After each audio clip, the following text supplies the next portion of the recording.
먼저 노선 종류에 따라서 구분을 해보죠. 현재 서울 및 수도권에 계획된 전철 노선을 종류별로 어떻게 구분할 수 있을까요?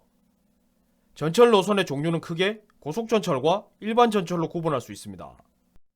고속전철은 먼 거리를 빠르게 이동하는 것이 목적인데요. 그렇기 때문에 전체 노선의 길이가 일반 전철에 비해서는 길고 정차역의 수가 상대적으로 적다는 것이 특징입니다. 대표적인 고속전철로는 우리가 잘 아는 GTX를 꼽을 수 있겠죠. 그렇다면 어느 지역이 더 많은 수혜를 입을까요? 노선의 본질을 생각해 본다면 쉽게 답이 나옵니다. 고속전철은 상대적으로 먼 거리를 빠르게 이동하는 것이 주된 목적이라고 했죠. 따라서 서울 도심 및 도심과 가까운 지역보다는 그동안 서울 도심과는 거리가 멀면서 상대적으로 접근성이 좋지 못했던 지역, 바로 노선의 양쪽 끝이 되겠죠. 그렇다면 일반 전철은 어떨까요? 고속전철과 반대로 생각해보면 되는데요. 일반 전철은 가까운 거리를 쉽고 간편하게 이동하는 것이 주된 목적입니다. 그래서 전체 노선의 길이가 고속전철에 비해서는 짧고 정차역 수는 상대적으로 많은 것이 특징입니다. 그렇다면 어느 지역이 더 많은 수혜를 입을까요? 일반 전철은 상대적으로 가까운 거리를 편리하게 이동하는 것이 목적이라고 했습니다. 따라서 서울 도심 또는 도심과 가까운 지역이 더 수혜를 많이 입고 도심에서 멀어질수록 가치가 점점 떨어진다고 볼 수 있습니다. 그렇다면 이번에는 노선의 특징에 따라서는 수혜 지역이 어떻게 달라지는지를 살펴보겠습니다. 현재 서울 및 수도권에서 진행 중인 철도 노선은 크게 서울 직결 노선과 그렇지 않은 노선으로 구분할 수 있는데요. 서울 직결 노선이라는 것은 말 그대로 서울의 업무 중심지라고 할 수 있는 강남이나 여의도를 경유하는 노선을 말하고요. 반면에 그렇지 않은 노선은 말 그대로 이 노선만 가지고는 서울 접근이 불가능한 노선을 말합니다. 그렇다면 서울로 직결되는 노선은 어느 지역의 핵심 수혜 지역이 될까요?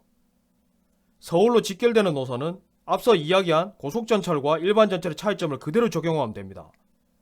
마침 그 노선이 고속전철이라면 상대적으로 서울 도심에서 먼 지역, 그리고 마침 그 노선이 일반 전철이라면 상대적으로 서울 도심과 가까운 지역이 먼저 수혜를 입겠죠. 서울로 직결되는 노선이 아니라면 어떨까요? 이때는 환승 효율이 중요합니다. 서울 도심과의 거리나 고속 여부 상관없이 해당 노선이 전체 정차역 중에서 한두 칸 이동으로 서울로 직결된 노선과 환승할 수 있는 정차역 주변이 가장 큰 수혜를 입습니다. 만약에 환승을 했는데도 서울 직결이 힘들다면 그 노선의 가치는 크지 않다고 봐야 되겠죠. 자, 이번에는 마지막으로 노선의 개발 방식에 따라서는 수혜 지역이 어떻게 구분되는지를 살펴보겠습니다. 전철 노선은 개발 방식에 따라서 복선 또는 단선으로 구분됩니다. 복선은 공사 및 유지 비용은 상대적으로 많이 들지만 상행선과 하행선이 서로 운행시간이 겹치더라도 반대편 열차의 방해를 받지 않고 일정한 간격으로 유지할 수 있다는 점이 장점이 될 수 있습니다. 반면에 단선은 전반적인 비용은 적게 들지만 하나의 선로를 공유하기 때문에 상행선과 하행선이 서로 간섭을 받을 수 있습니다. 출퇴근 시간에 열차 운행을 지연시키는 주된 원인이 되기도 하죠. 그렇다면 단선과 복선 중에서는 어느 구간이 더 많은 수혜를 입을까요? 같은 노선이라도 복선으로 운행되는 구간이 단선으로 운행되는 구간보다는 상대적으로 더 많은 수혜를 입습니다. 바로 효율성 때문이죠. 대표적인 예가 7호선인데 서울 구간은 복선으로, 포천 연장선은 단선으로 계획되어 있습니다. 자, 이 강도 핵심 요약하면서 마무리하겠습니다. 고속전철은 노선의 끝지역이 더 많은 수혜, 일반 전철은 도심 또는 도심과 가까운 지역이 더 많은 수혜를 입고 도심에서 멀어질수록 가치가 점점 낮아진다. 서울과 직결된 고속전철이라면 상대적으로 서울 도심에서 먼 지역이, 서울과 직결된 일반 전철이라면 서울 도심과 가까운 지역이 가장 먼저 수혜를 입는다.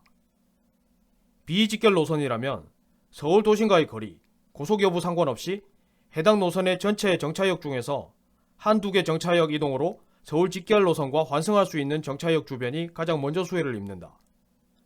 복선과 단선 중에서는 복선 전철이 훨씬 큰 수혜를 입으며 같은 노선이라도 복선으로 운행되는 구간이 단선 구간보다 상대적으로 더 많은 수혜를 입는다. 이렇게 정리할 수 있겠습니다. 상광에서 뵙겠습니다. 감사합니다.